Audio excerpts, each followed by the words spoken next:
Eu não queria te interromper, essa história, ela tá muito bem contada, essa história, mas eu tenho um momento que a gente estava conversando, antes da gente trabalho na noite, que foi esse momento, teve um momento aqui que a gente estava conversando que você se emocionou, que foi quando você falou do começo dessa relação lá atrás. Por que especificamente esse ponto é um ponto muito sensível para você? Desculpa te interromper. Na verdade, assim, quando mexe muito na infância, é muito difícil, né, Rafa? Porque eu acho que tantos problemas no nosso futuro são evitados quando você tem uma base, entende? Só que não adianta ficar buscando culpados, porque a gente... Eu digo assim, ó, ninguém nasce mal, as pessoas se tornam más, né? Um bebezinho não nasce um bandido, ele se torna um. Pelo meio que ele vive, pelas escolhas, né, que ele faz. Com 21 anos, eu escolhi me prostituir. Aos 15, não eram as minhas escolhas, entende? Eu vivi o que o meio tinha para me oferecer. Então, falar disso não é escolher, porque eu escolho as coisas ruins e eu vou colher as coisas ruins. Mas você já nascer no meio de coisas ruins é muito difícil. Claro. Então, falar disso é bem difícil, sabe? Quando eu fui fazer o livro Morri para Viver, foi muito difícil. Porque foi mexer em coisas que é difícil de falar. Pô, imagina você vai falar que tua primeira relação sexual foi com o teu meu irmão. Eu já declarei que o primeiro orgasmo que eu tive foi com o cachorro da vizinha aos 11 anos, porque a vizinha trouxe o cachorrinho pra fazer sexo oral em mim. E são coisas que eu falo, 11 anos. São coisas que eu falo, Rafa, por quê? Porque me trouxe culpa há muito tempo. Durante muito tempo, a culpa, ela tava me matando. Falar sobre isso é ajudar as pessoas que ainda vivem esses traumas. Com certeza, entende? Claro. Porque a sociedade, ela é uma sociedade que ela te cobra ser o melhor, ter o melhor, ser o mais inteligente, ter a melhor faculdade, né? Como se você fosse só valer algo se você tem aquilo que o mundo fala que você tem que ter. E, na verdade, eu sou uma pessoa que não sou nada no mundo, entende? Mas eu entendi que, às vezes, quando a gente fala sobre determinados assuntos, você ajuda a curar feridas. Quando você fala o que você sofreu, você tira um peso de dentro de você, você tira uma pedra que muitas vezes te leva à depressão. E você escondeu essas histórias durante muito tempo? Esconder durante muito tempo.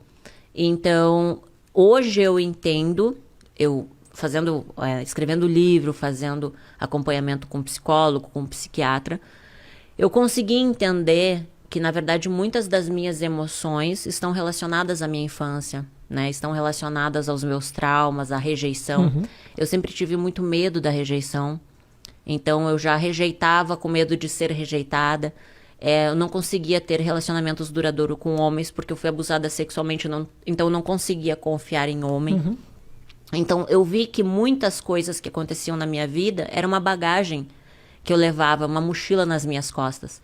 Então, quando eu fiz o livro Morri para Viver, foi justamente botar esse lixo para fora, sabe? Foi entender que, assim, eu não posso mudar o passado. Claro. Ele existe.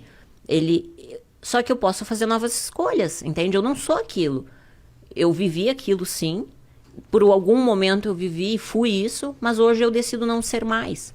E acho que é importante que você também entenda que foi um passado duro, que não dá para simplesmente desconsiderar de que você realmente sofreu, porque não basta só você falar, é você também entender o significado. Me parece que o fato de você entender que o seu passado foi duro faz com que você consiga olhar para frente melhor, porque também só contar essa história de uma maneira quase que não tivesse acontecido com você, também não sei se daria o mesmo resultado. Eu acho, Rafa, que todos nós, a gente tem um propósito, sabe? No mundo, sabe? Eu acho que Deus é vivo, que Deus existe. E Ele dá essa oportunidade pra gente, assim, de aprender. Eu acho que tudo que a gente sofre, a gente aprende. E hoje, olhando tudo que eu passei, eu vejo que mesmo a dor ensinou. Talvez se eu não tivesse passado por tudo que eu passei, eu não seria a pessoa que eu sou hoje, entende? Eu não teria os valores que eu tenho hoje. Eu precisei sofrer, eu precisei passar por tudo isso. Quando hoje eu converso com uma mulher que já passou abuso e ela ainda não conseguiu perdoar, eu consigo saber o que ela sentiu, entende? Não é fácil perdoar. É muito difícil. Você tem a sede de vingança, você Eu costumo falar que quando a gente tá com mágoa, a gente tá tomando veneno esperando que a pessoa morra. Então você tá criando vários tipos de doenças, tanto psicológicas quanto físicas, por alimentar esse sentimento ruim. Todo pensamento negativo torna com que o teu corpo crie uma reação e aquilo vai fazer mal pro teu corpo, pra tua mente, pra tua vida trava. E você só você pode fazer as escolhas, entende, Rafa?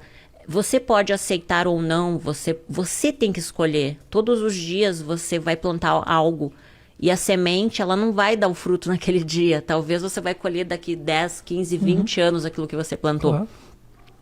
Então, a gente tem que ter autorresponsabilidade também. E aprender a se perdoar. Porque a gente não é obrigado a saber se vai dar certo ou não. A gente vai ter que passar por aquilo. Às vezes a gente acerta e às vezes a gente erra. Então, a vida é um privilégio. Sim.